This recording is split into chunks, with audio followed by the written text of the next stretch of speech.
যেখানে ভয় ছিল শাসনের হাতিয়ার, সেখানে আজ জনগণের জয় হয়েছে, জনগণের শাসন প্রতিষ্ঠিত হয়েছে। কেন এমনটা হলো সেটা নিয়ে অনেক রকম রাজনৈতিক বিশ্লেষকগণ বিশ্লেষণ করছেন। তবে আমি আপনাদের কাছে কয়েকটা কথা তুলে ধরতে চাই যে তৃণমূল কংগ্রেস যে ভয় দেখিয়ে শাসন প্রতিষ্ঠা করেছিল এটাতে আর কোনো সন্দেহই নেই।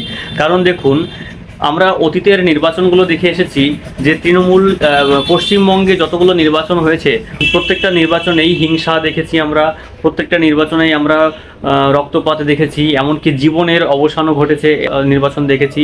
কিন্তু এই যে 2026 সালে যে বিধানসভা নির্বাচন অনুষ্ঠিত হলো, এই নির্বাচনে আমরা কিন্তু একটি মৃত্যু তো দূরের কথা, একটা বোমাবাজি বা গুলির আওয়াজও পেলাম না।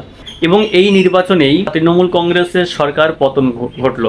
অর্থাৎ এখান থেকে পরিষ্কার বোঝা যায় যে তৃণমূল কংগ্রেসের দলটি ক্ষমতার আসনে টিকেছিল শুধুমাত্র ভয় দেখিয়ে। যেহেতু এই নির্বাচনে অর্থাৎ 2026 সালের এই সাম্প্রতিক ঘটে যাওয়া নির্বাচনে যেহেতু হিংসার কোনো ঘটনা ঘটেনি, যেহেতু শাসক দল কোনোরকম হিংসা করতে পারেনি বা কোনোরকম বুথ র্যাগিং বা বুথ দখল বা ব্যালট বক্স চুরি এই সমস্ত কিছুই করতে পারেনি, সেহেতু এই সরকারের পতন অবশ্যম্ভাবী হলো।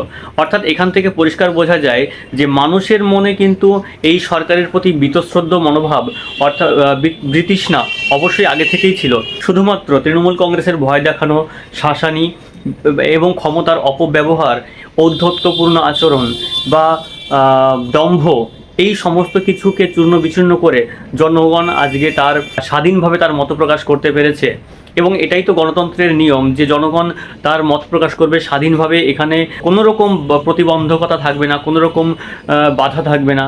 তবে না একটা সুষ্ঠু জনমত প্রতিষ্ঠিত হতে পারে বা গণতন্ত্র বিকশিত হতে পারে।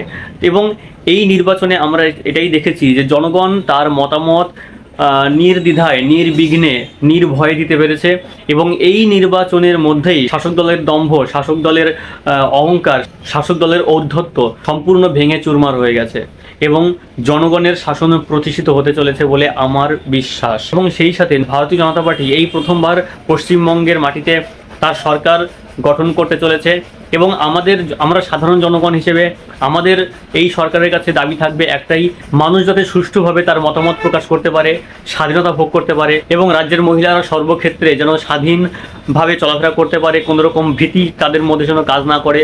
এবং কর্মক্ষেত্রে, শিক্ষা প্রতিষ্ঠানে, সর্বক্ষেত্রে পশ্চিমবঙ্গের মহিলারা যেন নিশ্চিন্তে এবং অবাধে চলাফেরা করতে পারে, তাদের মতামত ব্যক্ত করতে পারে, এই সুবিধা বা এই সুযোগ বা এই স্বাধীনতা যেন সকলে ভোগ করতে পারে, এটাই আমাদের কাম্য বিষয়।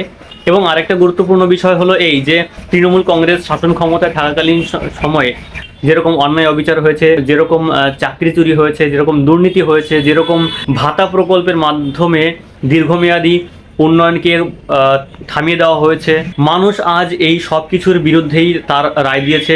এবং ভারতীয় জনতা পার্টি এই সমস্ত কিছুর বিরুদ্ধে প্রচার করেই কিন্তু জনগণের মন জয় করতে পেরেছে এবং সেই জয় থেকেই তারা আজকের শাসন ক্ষমতায় অধিষ্ঠিত হতে চলেছে। তো এই সরকারেরও দায়িত্ব থাকবে এই যে জনগণের ভরসা, জনগণের বিশ্বাস অটুট রাখা।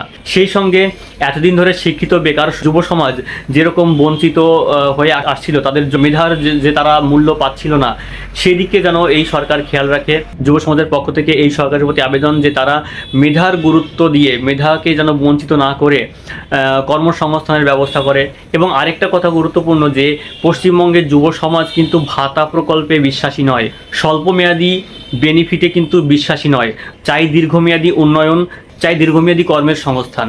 কিন্তু একটা কথা ভুলে গেলে চলবে না, এই নবনির্বাচিত সরকারও যদি তার ক্ষমতায় টিকে থাকার জন্য দুর্নীতির আশ্রয় গ্রহণ করে, হিংসার পথ বেছে নেয়, তাহলে এই সরকারকেও কিন্তু জনগণ মোক্ষম জবাব দেবে। আশা রাখছি এই নতুন সরকারের আমলে বাংলা হাসবে, বেকার যুবক যুবতীরা কর্মসংস্থানের পথ খুঁজে পাবে এবং শিক্ষার মান বৃদ্ধি পাবে।